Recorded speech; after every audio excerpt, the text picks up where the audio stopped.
Tere kõigile, et olete tulnud täna siia Mustalaega saali tähistama ühte hoopistükkis kollast raamatut, Eeva Pargi viimast verivärsket luulekogu, täna hommikul trükikojast välja tulnud, Hundirattas.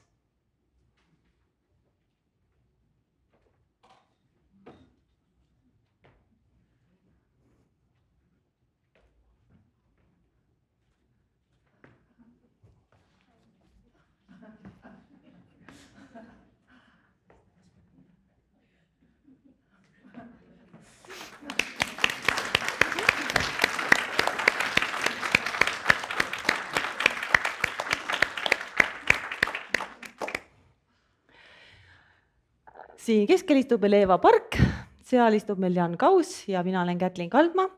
Igaks juhuks tuleb alati tutvustada ja mina siin täna esindan kirjastus Hunti.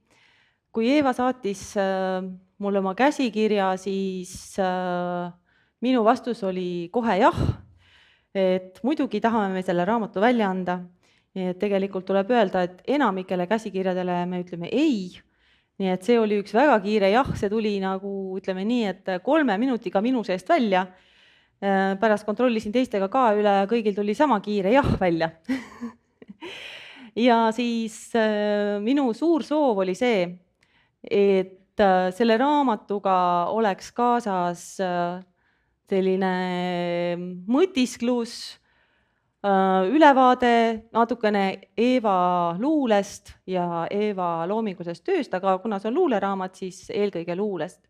Ja essee kirjutajaks palusin Jan Kausi, kes kirjutas suurepärase loo, kuidas läheneda teistele eluvormidele.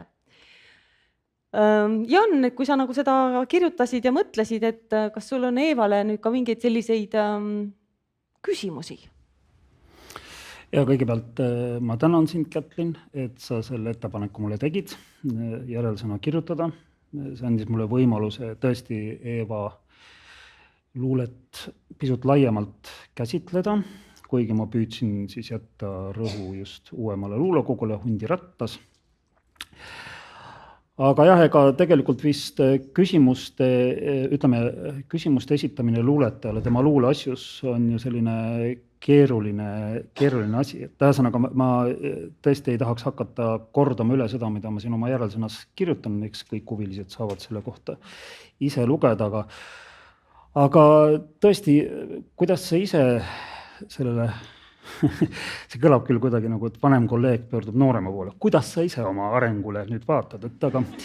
Aga kui sa tõesti vaatad, eks ju, siis tegelikult see luuleteekond on väga pikk olnud, eks Mõrk ja Stuul ilmus juba 1983, et mille poolest, kas üleüldse ja kui, siis mille poolest Hundirattas kõigest eelnevast sinu silmis eristub?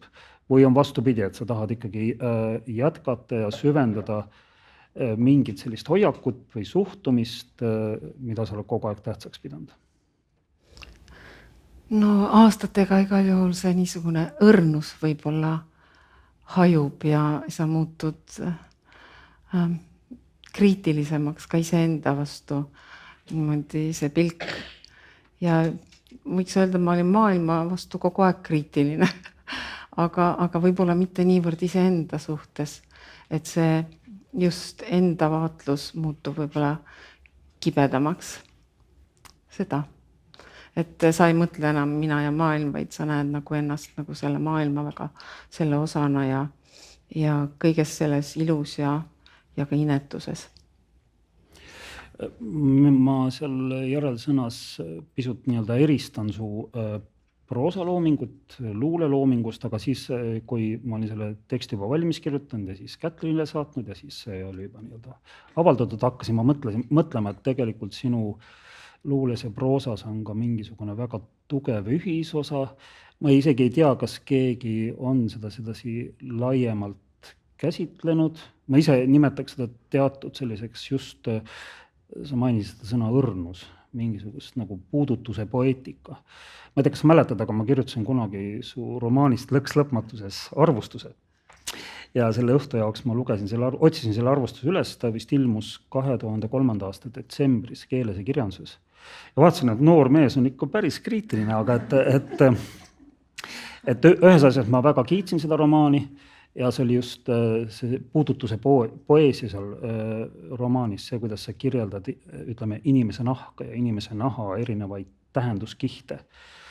Ja siis ma hakkasin mõtlema, et selliseid nagu puudutuse igatsusi või selliseid puudutuse nägemusi esineb ka su luules päris palju. Ma võtsin kaasa Vaba langemise ja siin on üks väga ilus luuletus, mis mul on kogu aeg meeldinud. Ja kusjuures ma ei olegi seda kunagi ette kandnud, et saagu see siis üks väike sünnipäevakink sulle. Keegi on käinud ja niitnud maha Kiini küla taevast puudutava laantesaki. Ja nüüd ei ole õhtupilvedel enam kusagile toetuda. Nad on lahti ja kodutud, hõljuvad kändude kohal, lähevad, tulevad ning enam ükski laps ei mõtle trepil istudes, et need on kauged valged mäed, metsade tagused, kuhu jooksma hakates kord jõuda, et taevasse ronida. Et see on ka mingisugune selline ikkagi kõike hõlmava puudutuse igatsus. Ja nüüd jällegi üks selline ülimalt tänamatu küsimus autorile, et kuidas sa ise oma nii-öelda loomingu leitmotiivi nimetaksid? Või on ikkagi su looming juba niivõrd kõikjale haarav, et ühte sellist keskset motiivi on raske sõnastada? Ma isegi ei oska. Ma peaksin kõike ainult kirjutama, siis ma olen palju targem ja terasem ja alati ise ka üllatun, mida ma kõik välja mõtlen ja kirjutan, aga kui ma räägin, siis on see hoopis teine asi, nii et arvestage sellega. Aga jah, see on nagu Blake juba ütles, et kui üldse mingit maastikku vaadata, siis pilvi. Ja mul on ka pilved väga tähtsad olnud ja muidugi kogu see maailm selle all, see kuulub sinna juurde väga. Ja vabandust, ma segan, aga pigem isegi nagu loodusmaastik või kas on kuidagi seotud ka selle kohaga, kus sa elad? Sest sa elad ikkagi metsaveerel, nagu loodus ümbritseb su kodu. Jaa, aga mul on tõesti väga tugev side selle kohaga, kus ma kasvasin, Viljandimaaga.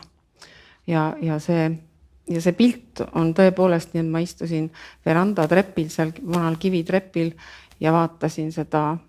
Need olid tõesti niimoodi, et seal oli muidu metsade keskel on umbne ja niimoodi, aga need mäed, need pilvede mäed olid tõesti, see andis seda niisugust kõrv ja meeletut mineviku tahtmist, nii et kui ma pärast Alpe nägin, need olidki need Alpid, minu Alpid ja see igatsus viis mind alati sinna.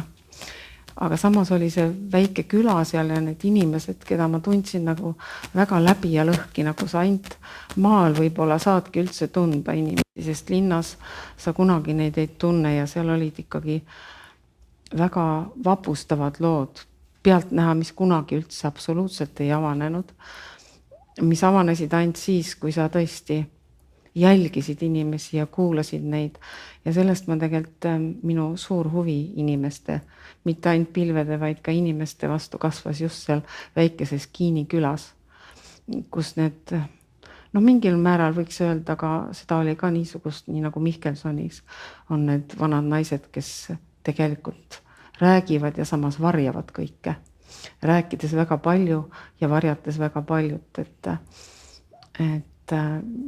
aga mina suutsin nagu, ma olin nii palju seal maal, et ma suutsin nagu siiski nende juttude taha ka hakata nägema ja see oli mulle niisugune suur õppetund, see koht just ja hiljem ka. Ühesõnaga sealt tekkis tegelikult sellest väikesest ühiskonnast tekkis minu suur huvi kogu selle inimkonna vastu, võiks öelda. Kätlin, aga mis sind ajendas otse kohe Eeva käsikirjale jaatavalt vastama? Mis sind Eeva luule juures köidab? Ma mõtlesin terve selle aja, kui sa siin rääkisid, tegelikult see õrnus ja ühte kui ettevaatlik ja teistpidi nagu läbitungiv pilk maailmale.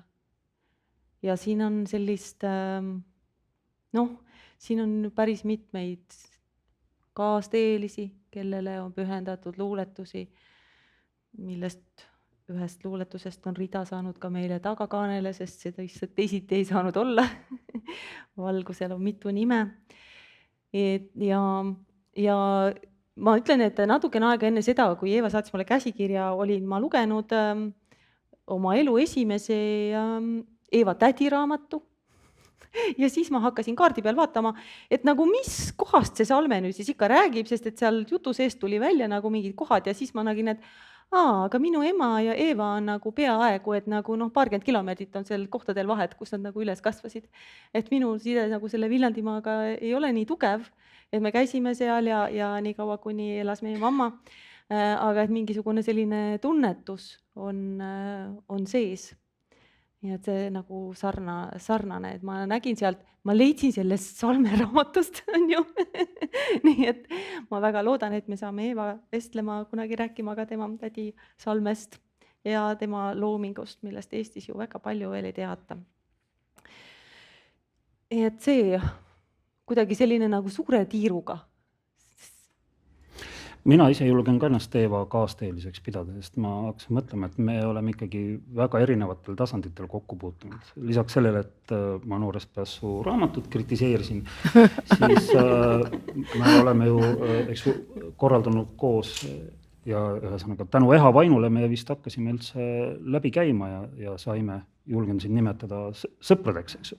Et Põhjamaade luulefestivali 90 aastate lõpust ja kuskil 2000 teise poolde välja või? Jah, 2007 oli viimane. Ja siis me oleme päris palju käinud koos esinemas, kusjuures ma mäletan, kui ma olin Eesti Kirjanike Liidu esimees, siis panime siin aluse sellisele asjale nagu Eesti kirjanikud Eesti raamatukogudes. Kõige esimesel aastal siis me tekitasime 2 ekipaaži, ühte ekipaaži juhtisin mina, sest ma tahtsin hästi eeskujulikult neid õhtuid läbi viia, et ma võtsin kastide kaupa raamatuid kaasa ja rääkisin kõikidest raamatutest ja siis minuga olid kaasas Urmas Vadi, Leelo Tungal ja Eeva. Ja mul on Eevaga väga palju ühist minevikku. Ma muidugi ei tea, kas sa tahad seda kommenteerida? Ei, aga ma tahaksin kommenteerida hoopiski sellest külast ja veel sinna tagasi minnes, et see ei loe muidugi, et mul on Viljandimaa, mul lihtsalt on ta, aga meil on kõikidel tegelikult mingisugune oma törritalu kusagil. Ja see tegelikult ühendab meid. Et kui keegi tundub sulle väga võõras, siis küsi, et aga ütle, kus su esivanemad nagu pärit on. Ja see on alati väga huvitav, kus keegi on tegelikult pärit ja see selline vestlus toob teise eestlase sulle kõige lähemale. Või et mis on see koht, kus sa oled jäänud pildi vaatama? Ja. No väga kiiresti tihti peale jõuab et nagu esimese ühise sugulaseni, et ei lähe pikalt aega. Ei, et meie kohamälu on ka meil ikkagi väga sügavuti tegelikult, et me ei ole rändrahvas, me oleme kohamäluga ja Eestimaa on üleni minu oma. See kohamälu pärandub isegi nii, et sa ise ei tea sellest mitte midagi. Sain just hiljuti teada. Aha. Et üks koht, kus läbi Eesti sõites mu süda ütleb kodu. Siis ma sain teada umbes 2 nädalat tagasi, et minu vanavanemad on seal samas kohas elanud. Ma ei teadnud sellest mitte midagi. Nii et selliseid asju juhtub. Aga võib-olla, kas sa tahad lugeda seda luuletust äkki? Seda, kui me juba rääkisime Ehast, et siis kes on väga paljusid inimesi siin ühendanud. See on pühendatud Eha Vainile, kes oli Põhjamaade ministrite nõukogu kultuurinõunik ja kellest Jan kirjutas, et kui ta midagi tahab varastada, siis ta tahaks varastada Eha naeru ja hääle. Et see on üks, mida ta rööviks kellegi. Eha oli ebaeestlaslikult ülevoolevalt sõbralik ja soe. Ja see maas väga otsusekindel. Et see luuletus on niisugune. Valgusel on mitu nime. Kevadvalgus, lumevalgus, valusele tähevalgus, hämarvalge, kirgas, terav, lõikav hele, silmi pimestav ja kauge valgus. Tal on mitu nime. kärts ja ergas, intensiivne sõnavalgus, ärev, särev, valus valgus, aga see on kõigest algus. Valgusfoor ja valguskuma, valgusõpetus, erk, säre, sira, valgust ja valgust kartev, valgusmeri, valgusrikas, sinus oli kõik see valgus. Eha valguses on algus, lumevalgus, tähevalgus, hämarvalge, kirgas, kauge, tugev, selge on see lõpp ja on see algus. Valgusel on mitu nime.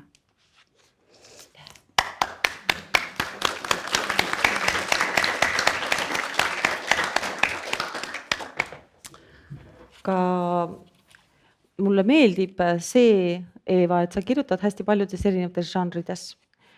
Nii et kui sa nüüd luuleraamat on meil nüüd siin niimoodi valmis ja ilusi saame pai teha talle, et kas juba kui midagi järgmist on seal tulemas, et mulle väga meeldivad sinu novellid, sinu romaanid, sinu need samad aimekirjanduse raamatud siin, kuninglikud kaelkirjakud ja ringmäng. Ma sain sealt väga teada, et need aed ühendab meid ka muudkui, aga kraamiks, mürgeldaks, kaevaks ja võitleks.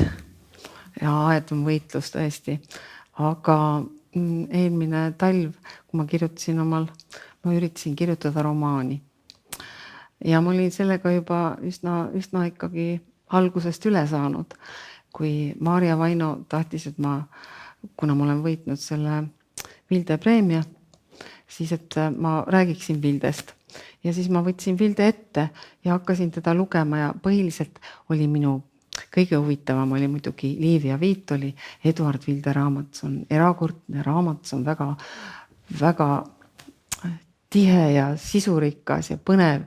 Aga ma lugesin veel kõike muud ka juurde, kuigi mul ettekanne pidi olema ainult tund aega ja lõpuks ma umbes 8 inimesele seda lugesin, aga ma tegin vähemalt 1,5 kuud tööd sellega. Nii et mul jäi romaan täitsa sinna ja sealt ma avastasin Bornhöhe, kellesse ma väga ära armusin, kes oli erakordne mees. Nii et tõesti need 2, kui mõelda need 2 õdede pojad, et see oli niivõrd huvitav ja siis kuna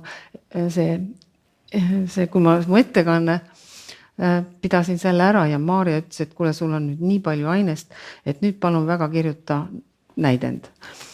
Ja mina olen selline, et kui mul keegi midagi tõesti tahab, et ma midagi teeksin kirjanduses, see on nii vähe, et keegi ütleks, siis ma võtsingi kätte ja kirjutasin näidendi. See ilmub nüüd selle kuu Loomingusse näidend ja seda hakkab lavastama Kasterpalu.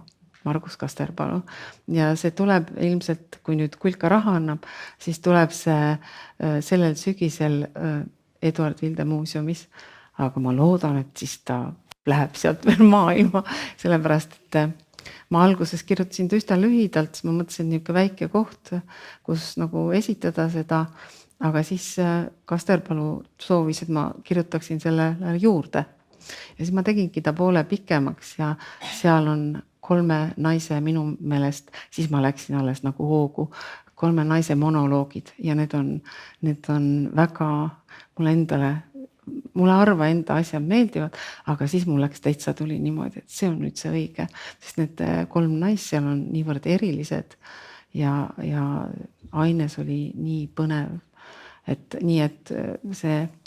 ma väga loodan, et see näidend tuleb sügisel. Ja ma väga loodan, et ma suudan oma romaani uuesti käsile võtta. Ja siis mul on ka üks novell veel ootamas Loomingus, mis loodetavasti ka ilmub. aga ühesõnaga, ma olen kohutavalt laisk tüüp tegelikult, aga ma loodan selle romaani peale, aga kui ma sulle konkreetse nagu tähtaja annan, mitte siin nagu praegu, aga nagu pärast, et siis nagu jaksad ära kirjutada. See, kuidas sa oma loomingulist elu kirjeldad, see on mina arvan minule ja Kätlinile lihtsalt eeskujuks, tahaks ka olla 75-aastaselt sama terane ja sama aktiivne. 55-aastaselt ka? Jaa. 55-selt olin ma palju laisem veel.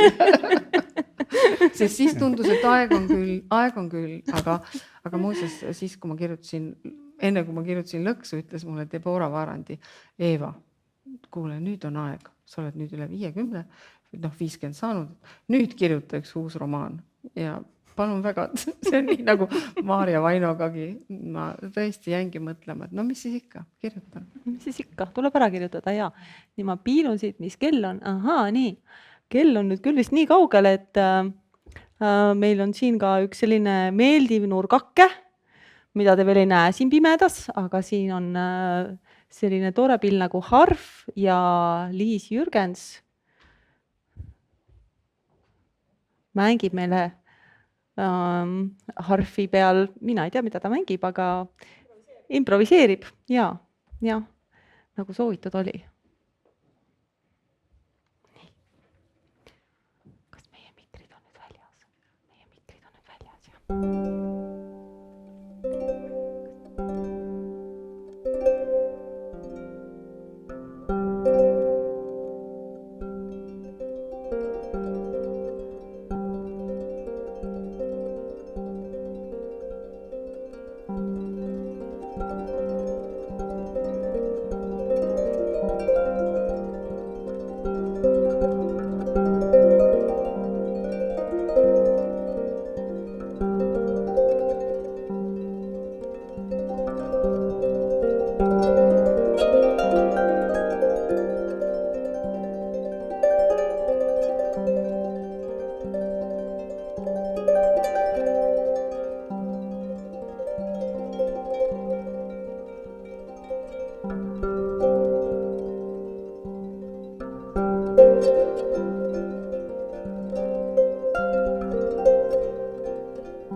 Ma olen väga selle poolt, et igasuguste toredate luuletuste ja erinevate muusikapalade kõigi peale tuleb kohe plaksutada ja et kui näiteks esineda kusagil prantsuskeelses keskkonnas, siis veel väga hea on ka veel see, et tuleb hõigata bravo, bravo. See ikka näitab, et meile ikka meeldib ja see on ikka nii lahe, mida me kõik siin teeme. Ja Eeva suurepärast raamatut, Hundirattas, ja ma ütlen, et see pealkiri tuli Eeva käest. Kirjastus Hunt ei öelnud Eevale, et raamatu pealkirjas peab olema hunt sees. Bravo, Eeva! Bravo!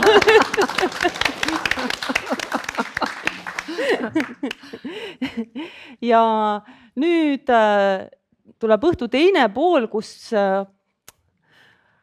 tuleb selline nii-öelda vuorovaigutus, et luulelised dialoogid Eeva loominguga. Eevaga. Ja siis mina olen esimene, kes siis Eevaga siin dialoogi peab. Ja mul on üks, sellest ajast, kui ma olin teismeline, lugesin ma loomulikult noore kirjandushuvilisena kõike, kus vähegi mingit kirjandust oli. Ja ma arvan, et see oli noorus, ajakiri, kus võis olla, ma ei tea, kas see oli Eeva esimene trükiproov või 3. trükiproov. Ja ma mäletan Eeva luuletusi ja ühest luuletusest 2 rida on sellised, mida ma sellest teismelise Kätlini east kuni siiamaani kogu aeg endaga kaasas kannan ja need ei lähe mitte kunagi minu juurest ära, et mõnikord on need mul iga päev meeles, aga mõnikord kord nädalas. Ja see on alasti selili, käed rinnal risti. Ja selline asi ei lähe minust mitte kunagi ära. Ja kolhoosist tulnud tüdrukuna ütleme nii, et kui ma siis Eevaga tutvusin, see oli ikka vägev. Ühesõnaga, see oli tegelikult ka minu mõte, et mu saan tagasisidet oma sõpradele, sest luuletused tegelikult räägivad ju tihti omavahel. Ja siis ma palusingi, et nad otsiksid, minu sõbrad otsiksid välja luuletuse, millele nad tahavad vastata. Nii et see oli mulle üllatus, mida nad välja valisid. Ja kas me tõuseme püsti või saab niisama ka hakkama? Kuidas soovid? Jah. Kuidas soovime? Issand aastal 2002, Anno Domini. Kogu aeg mõtlen raha peale, et teda ei ole. Mõõdan mobiilkõnede pikkust, mitte sisu. Proovin hästi lühidalt ära öelda ja hakkan kokutama. Esimest korda elus ei saa sõna suust välja. Mõtlen raha peale, keerutan käes. Viimast hõbedat hoian keele all, et seda oleks kord laugudele panna, kartes, et muidu maetakse silmad pärani. Mõtlen, kui kalliks seegi veel läheb. Mõtlen nullist, ümmargusest, elu võlasummade taga. Kogu aeg mõtlen. See on üks suurepärane luuletus, mis ei ole saanud endale õdesid ja vendi mitte ainult Eesti luules, vaid ka Soome luules. Et see blogi on kahjuks maha võetud, aga 2000 alguses Soome noored meesluuletajad kirjutasid selle peale luuletusi järjest, et mõtlen kogu aeg seksist. Ja need olid nii lahedad luuletused, see ei olnud midagi koledat, midagi rõvedat, need olid lihtsalt nagu nii humoorikad ja sellised teistmoodi lood, aga pagan inimene viitsin salvestada ja nüüd on need ära koristatud. Võin ma korraks sekkuda, et mul avanes võimalus ka 2000-ndatel üks Soome kirjastus, Johnny Kniiga pöördus minu poole, et anda välja väike Eesti luule antoloogia. Ja siis ma valisin sellise teemakeskuse ja siis antoloogia pealkiri võetigi sellest samast luuletusest. Ajatalen kogu ajan raha. Oli nii, jah? Ja viimane luuletus, selle luuletuse sõsarluuletus on nüüd Andra Teede viimases kogus. Mõtlen kogu aeg naiste peale. Aga minul on 2 sellist, aga loen praegu ühe. Mõtlen kogu aeg karust. Mõtlen kogu aeg karust. Ei kõigist maailma karudest, ainult sellest ühest, ikka ja alati sellest ühest karust. Mõtlen kogu aeg karust. Karu lõhnast ja karu karvast, karu metsikust, taltsutamatust, kasukast, mis ta joostes otse taevasse kerkib. Mõtlen kogu aeg karust, et ta on nagu elu, osa jõgede voolamisest. Ja kui ta mõnikord on käeulatuses, öösel ja päeval puudutuse kaugusel, kuidas ma siis upun ta hiiglaslikku metsa järele lõhnavasse kasukasse, täis okkaid ja linnupesi? Mõtlen kogu aeg karust. Kuidas ta elab kaugel põhjas, kuidas ehitab talveks aset, kuidas magab seal, kuidas ärkab näljane, kuidas ta nuhib ja nuusutab, jookseb toitu otsides puhtast elamise rõõmust. Mõtlen kogu aeg karust. Mitte kõigist maailma karudest. Ainult sellest ühest karust. Sellest, kes lajatab nagu välk ja peatab maailma nagu filmis, sellest ühest karust, kelle sees on tundur ja tundru juures järv ja järve rannal vana mänd, mille alla karu on ehitanud aseme, kus magada rahus, kaitstult, tulgu rahet või tulgu lund. Mõtlen kogu aeg karust, ainult sellest ühest karust, keda saab usaldada nii, et ei pea kogu aeg mõtlema. Ja nüüd on Bravo aeg. Bravo! Kuule, ma loen selle siis. Ja. Omadega metsas. Vägisi vedas üle kraavide kellegi lõhn. Koera kannul teelt ära metsa meid ühendas pingul rihm. Ikka edasi, padrikust läbi, pool käpuli, käsi maas, kuni jõudsime metsaserva ja sealt edasi enam ei saanud. Põder vaatas meid, koer hoobilt tardus, siis hääletult taganes, kuni lõpuks vastu mu jalgu pillikeelena värises. Jaht. Sina oled pruunikas roheline. Jälgid rohu kasvamist ja kui sul on tuulepäev, jooksevad põdrad sust läbi. Ühel päeval algab ajalugu. Sel päeval äratan su mitte inimese, vaid hundi kombel. Igivarases hommikus, karu sündimise hetkel. Oled aegade vahel. Kuuled kõik, näed kõik ja tunned kõik ja igatsed.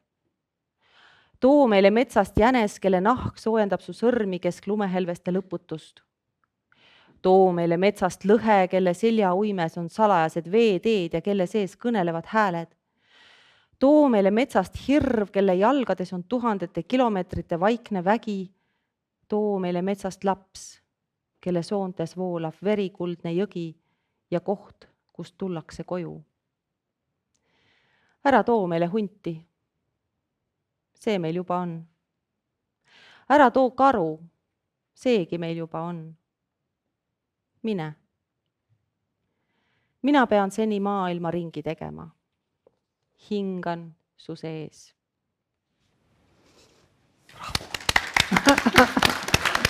No nii. No nii. Ja nüüd on Janni valik. Kõik need valikud üllatasid ja samas ka ei üllatanud mind muidugi.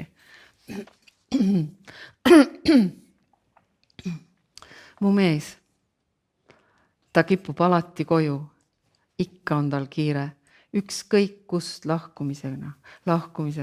Miski ei pea teda kinni, sadagu või pussnuge, pärale jõudes läheb ta puu taha, toetab käe männitüvele ja pissib seal, vaadates kas pilvi või öötähti.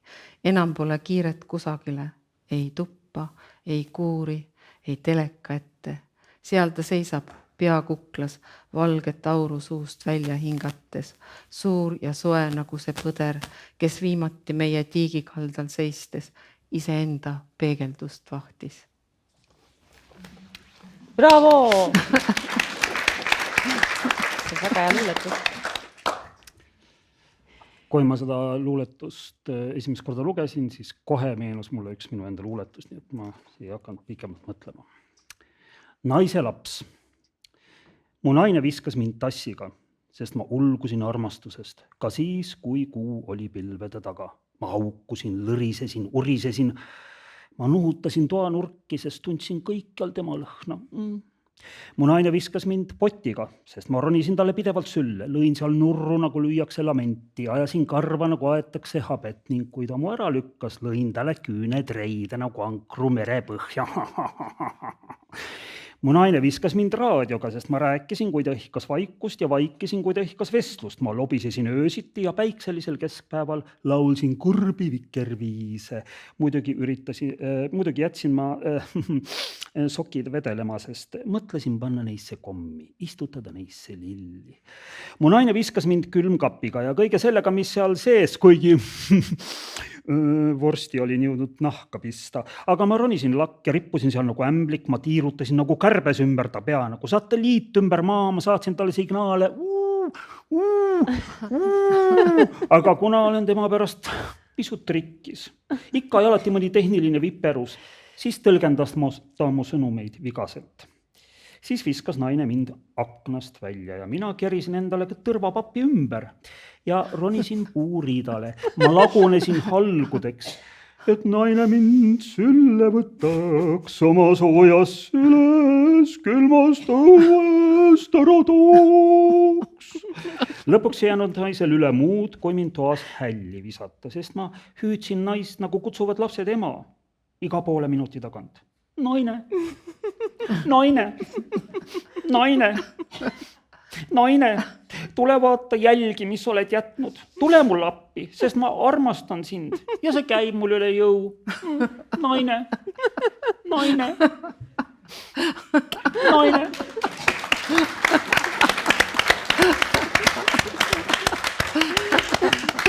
No nii, kas kutsume nüüd Liivia? No kutsume nüüd Liivia, jah. Ma kutsun nüüd Liivia. Liivia Viit oli siia, kes oskab ja suudab kõike, kuigi on habras, nagu võiks ta tuulehoog ära viia.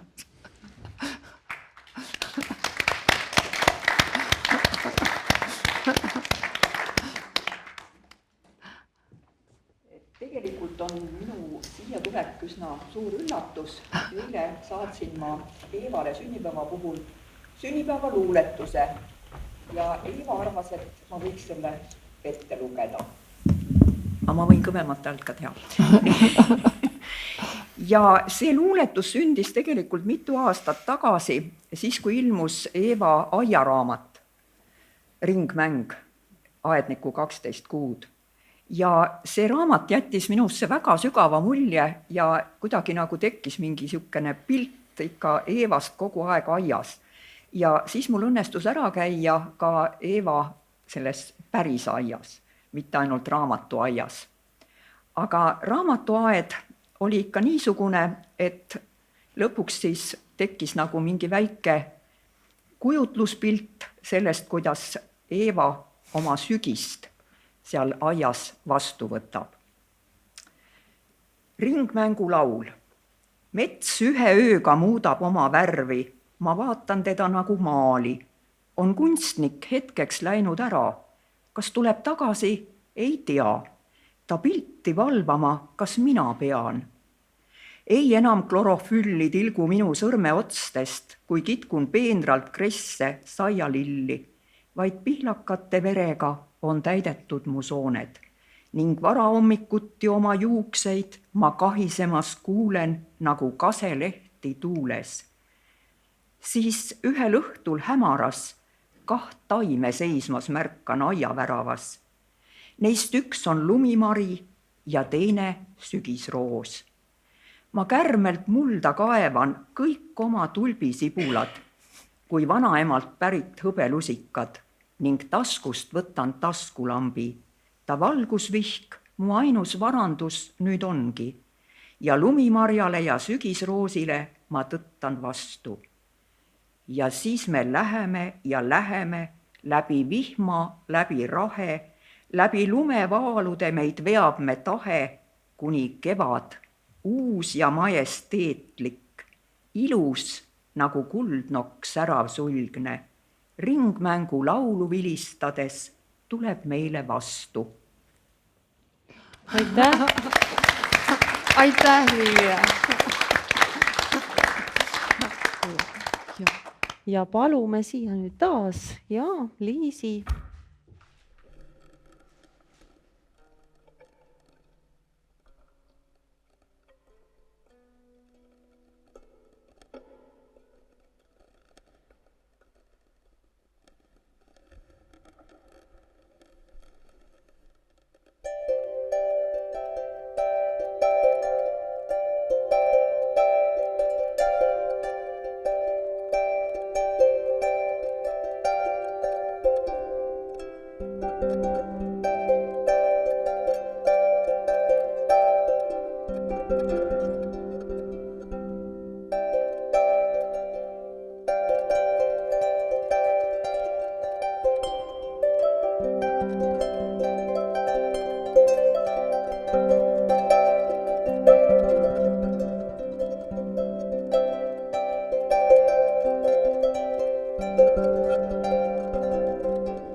Bravo! Ja nüüd ma Paneme palun siia siia siiapoole. Aita Kivi, kes on tõeliselt sensuaalne luuletaja ja kelle äramöödumust lähedalt laulu kindlasti väga paljud on kuulnud ja teavad.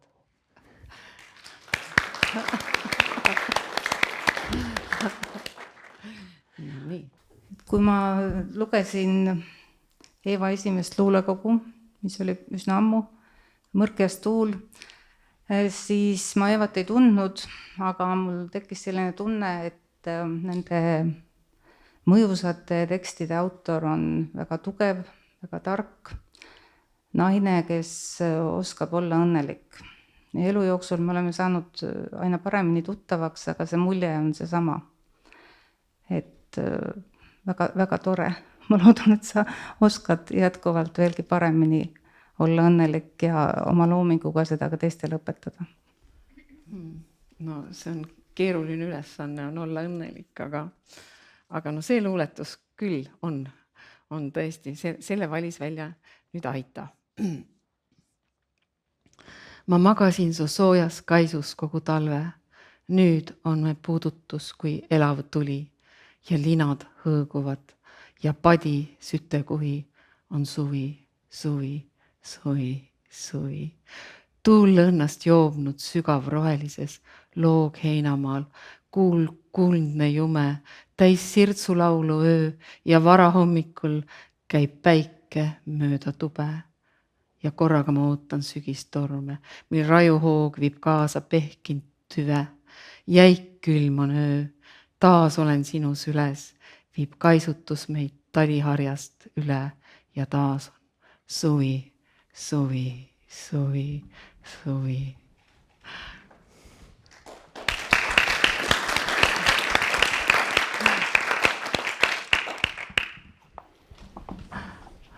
Ja siis omalt poolt natuke teistsuguse meeleolu ajendil loodud.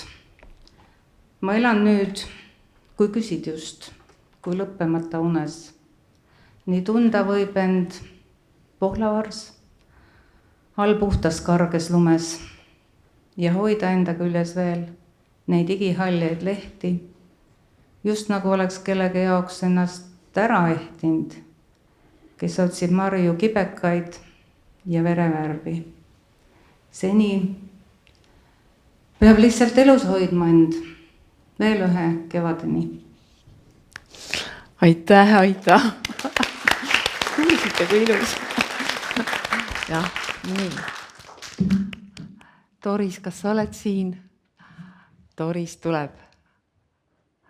On Doris veel siin? Saal on nii pime, et ma ei näe mitte midagi. Nii. Doris tuli tagasi alles Norrast eile. Selle luuletuse ma kirjutasin, mul oli selleks põhjus tõeliselt. Doris saatis mulle Ron Whiteheadi video, kus ta loeb oma luulet niimoodi ülevoolavalt ja tõeliselt suure maailma tähena. Ja minu luuletus on vastus Ron Whiteheadile ja Dorisele ka. Kuhu põimida pärlid? Ei ole mul halli abet, kuhu põimida pärleid.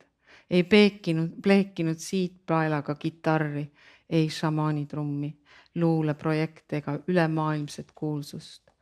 ei ole mul halli habet, kuhu põimida pärleid, ega kiljuvat tüdrukute kampa, kes järgiksid mind najaadidena kiirelt voolava Ohio veesulinas.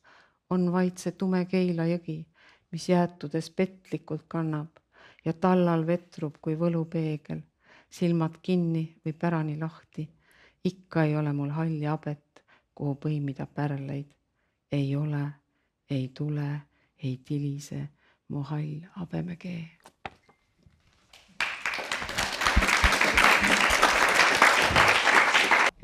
Meil on Eevaga mõnigi kord juhtunud, et meid inspireerivad samad inimesed, sündmused, nähtused. Ja üks nendest juhtus siis olema tõesti Ameerika beatluule eluaegne poeta, laureaata Ron Whitehead, kes on vist 6 korda ka Eestis käinud. Ja me juhtusime mõlemad pühendama talle luuletuse. Minu luuletus on pühendatud mitte ainult Ronile, vaid ka tema armastatule Gin Pagile. Luumees, puhas õhk ja tuli, kõrgmäestikud, liustikud, luustikud, kaarnate mõistatused, kristallide müstilist kirkust kätkev jumala keel, karm ja kaunis, igirahutu tee. Lindnaine ainsa viipega vabastab maa ja vee. Kõik lööb õitsema, hingama, laulma. Lihtne ja igapäevane. Lõpmatu igavene salapära on see. Aga kui ma mõtlesin Eeva luulele tervikuna, siis lõi minu mälus kõlama hoopis selline luuletus. Hundi palve. Hundi vaim, sina, kes hulgud mööda metsi ja laasi, sina, kes hiilid vaiksetes varjudes, sina, kes jooksed ja kargad üle sammaldund tüvede, jaga minuga oma ürgset jõudu ja tarkust hiilgavais silmaterades. Õpeta mind alla andmatult oma ihasid jälitama ja seisma nende eest, keda ma armastan. Näita mulle salaradu ja kuuvalgeid välju. Raevukas vaim, kõnni koos minuga minu üksilduses, ulu koos minuga minu rõõmus. Valva mind minu teekonnal läbi selle maailma. Aitäh, Doris, aitäh!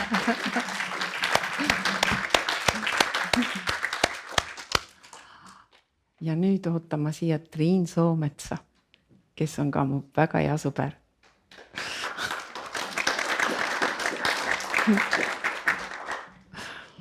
No nii. Triin valis välja 2 luuletust ja teine neist ehmatas mind ja üllatas mind ja ma üritan ka sellega pärast hakkama saada, aga ma alustan nüüd esimesest. Oled sa valmis? Langemiskergus. See on vaba langemine sellest luulekogust. Kui seintel hüplev pikajalgne sääsk, kes talveunne pole suutnud jääda, ma heidan hiigelvarje lambist möödudes ja jätan roomama neid välja veninud maastikule, mis vaikib esimese lume pikka vaikust. Nüüd ükski koer ei haugu. Valgussadu algas. Sel külmal tunnil puudutasin ma langemise ülikerget raskust.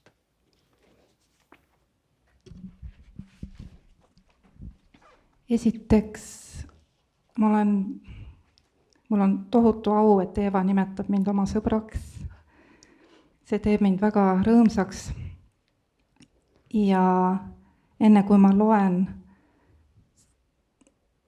vastuseks oma luuletuse, siis ma tahan öelda, et Eeva mõjub mulle alati nii, et ma tahan hakata talle kõnet pidama. Ma sellepärast istusin ka, mitte ei seisa, et parem praegu ei ole vaja. Ja siis ma mõtlesin, et miks see nii on, et selle kõne mõte oleks siis alati see, et kinnitada talle, et kõik on hästi või mis ei ole hästi, siis küll varsti on. Et Eeva tekitab minus sellise vajaduse. Ja mis puutub luuletustesse, siis ma valisin 2 Eeva luuletust, need osutuvad olevat ühest raamatust, mille puhul mul kohe tuli meelde mingi enda luuletus. Ja see ei ole üldse tähtis, kas see on kirjutatud enne või pärast. Üks asi veel, mul on tunne, et me Eevaga lähtume mingisugusest samast emotsionaalsest kohast, et mul ei ole tema loomingust üldse raske aru saada, et ma olen emotsionaalselt kogu aeg kaasas, olgu see luule või proosa. Sündmus otsib, kuni leiab aset vastu tahtmist, vastu vahtimist. Olemise klotsid kolisevad, olemise alus voolab käest, püsid pinnal, kerge, kogu jõust.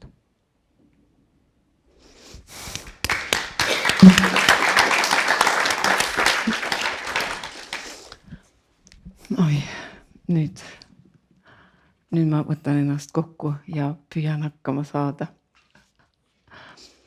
Kuhu jäi ta, kes oli armastatud, kes teadis, et ta oli, kes ei kahelnud, ei teadnudki, mis on kahtlus, mis on mitte olla armastatud, hoitud, soojendatud, silitatud, paitatud, süles söödetud, lauldud talle, kirjutatud, tule, võtan sind sülle, mu särasilm, laululind ja kõik see õrnus midagi ei mäleta, ainult tean, et oli alatiseks ja siis sai otsa päeva pealt, ei, mis päeva, tunni, minutiga, ühe hetkega sai otsa, lõppes, ei olnud kunagi olnudki nagu kõrbes vesi, mis valati mööda janusest suust, põlevast keelest just siis, kui teda kõige rohkem vaja oli, kui keel paistetas villi sõnadest ja valutas sõnadest, millest polnud abi, sest millegist pole abi ja on ikkagi vaid sõnad, need abitud häälikud, oiged lapsikud, hirmunud lalin peanurgas,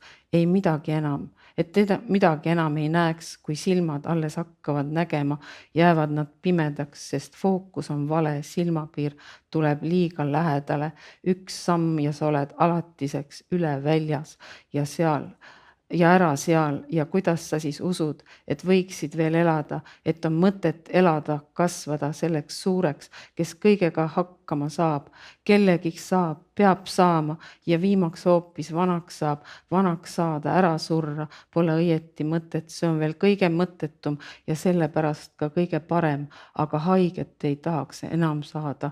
Valu on isegi hunnikutes löömist, viha, kättemaksu, mis pole üldse maks ega tasumine, sest tasumist ei saa olla ega olemata, sest isegi hullusega ei saanud, sellestki jäi väheks, ehkki oleks tulnud hoopis 4 kiskuda, siduda käsist ja jalust ja siis rebida eri suunas seni, kuni kondid järele annavad, sest armastust ei ole enam, aga veidike iha selles veninud nahas, ehk tahet näidata ei tea mida ja jonn, isegi kius, aga mitte nii palju, et mõtleks päevad läbi pea põlvede vahel ja igatseks seda, mida nad loodavad sind igatsevat. Ei, mitte seda, sest sa ei tea, kuhu ta jäi, see, kes oli armastatud.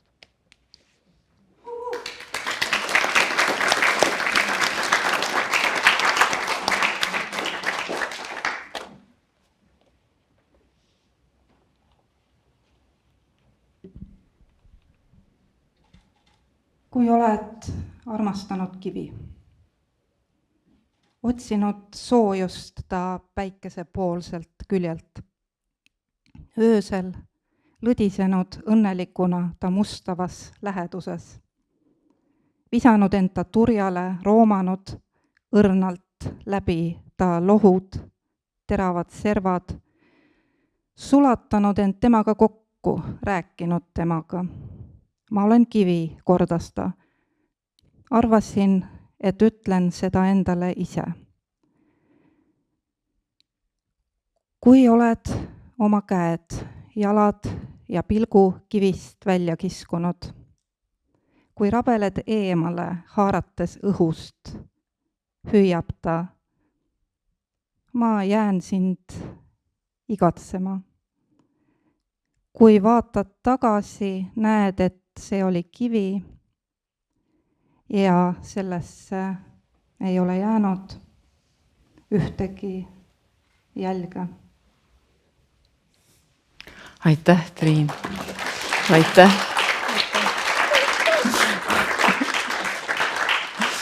Nii, ja nüüd me paluksime veel muusikat natukene.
Aitäh, suur tänu.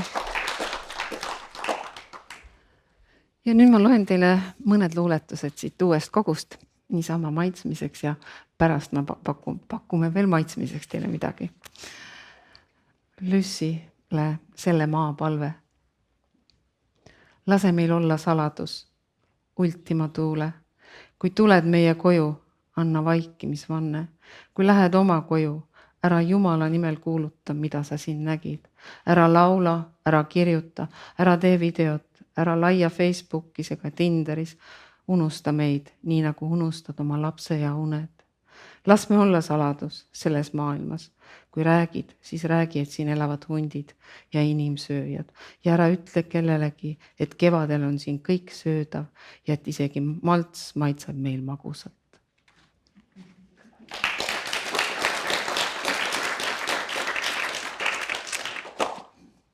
Aeg. Armastan aega, kui aed vaikib, kui astrid on härmas, õhus nahkkiire puudutus kui viibe.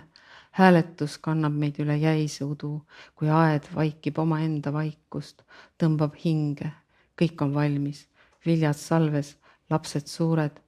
Öö teeb aseme valgeks vähenevale valgusele, murduvale hommikule tumedate jälgedega, mis tallavad jäätunud kõrsi, veel nii rohelisi. Kõik on nüüd näha, su tulek, su minek ja su vaikus. Hundirattas. Muuseas, ma ei ole kunagi suutnud hundiratast visata, aga ma näen seda kogu aeg unes, kuidas ma viskan hundiratast ja need on väga uhked hundirattad. Nii et hundirattas. Mu tuleviku minevik hõljub mu õhtute kohal, viskab 5 hundiratast klibuse liivaga rannal. Mu minevik kõrvatab taldu päikese kuumadel kividel, sukeldub silm soolasesse merre. Mu tuleviku minevik hõljub mu õhtute kohal, tihetuline liivatuist, juuksed pulstunud, keel kuivanud, kurk ikka veel janune. Ja nüüd ma palun, et Amanda viskaks meile veel mõned ilusad hundirattad.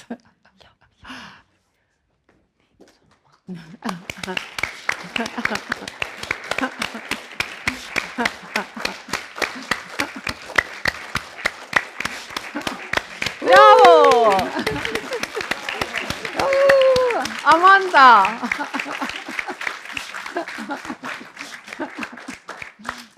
Nii et aitäh!